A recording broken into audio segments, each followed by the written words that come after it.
जब इंडिया सामने हो तो डर वाजिब है और इंडिया को सामने खड़ा देख प्रधानमंत्री मोदी और उनकी पार्टी बीजेपी के हाथ पैर फूलने लगे। ये एकजुट इंडिया से डर गए और अब उनकी बौखलाहट साफ दिख रही है। इसी बौखलाहट और डर में वे इंडिया की तुलना ईस्ट इंडिया कंपनी और इंडियन मुजाहिदीन से करने लगे।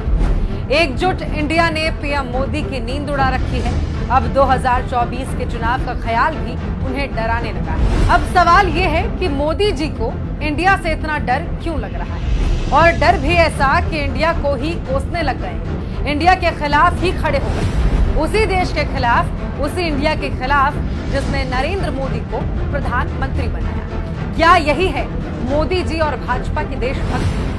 दरअसल मोदी जी को भी अब ये समझ में आने लग गया है कि इंडिया ने जनता को उनकी सरकार की सच्चाई से रूबरू करा दिया है। इंडिया ने देश के सामने मोदी जी के जुमलों की पोल खोल दी और मोदी जी को एहसास हो गया है कि जुमलों से वे देश की जनता को ज्यादा दिनों तक गुमराह नहीं रख सकते। और 2024 में अपनी हार निश्चित देख मोदी जी बेचैन हो गए हैं। इसी बेचैनी में वे इंडिया की तुलना आतंकी संगठनों से करने लगे।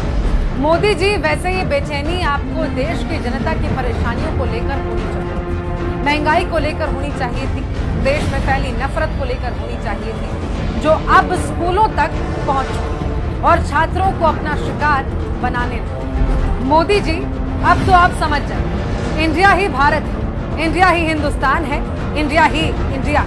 तो अब आप इंडिया के खिलाफ बोलते हैं, तब आप भारत और हिंदुस्तान के खिलाफ ही बोल रहे होंगे। इसीलिए अब बस कीजिए और अभी भी वक्त है, जनता के लिए काम कीजिए, ना कि अपने अमीर दोस्तों के। और हाँ, डरिए मत। डरना कैसा, जब जनता के लिए आपने काम किया ही नहीं तो फिर वो आपको सत्ता से बाहर तो करेगी। जुड़ेगा भारत, जीतेगा इंडिया।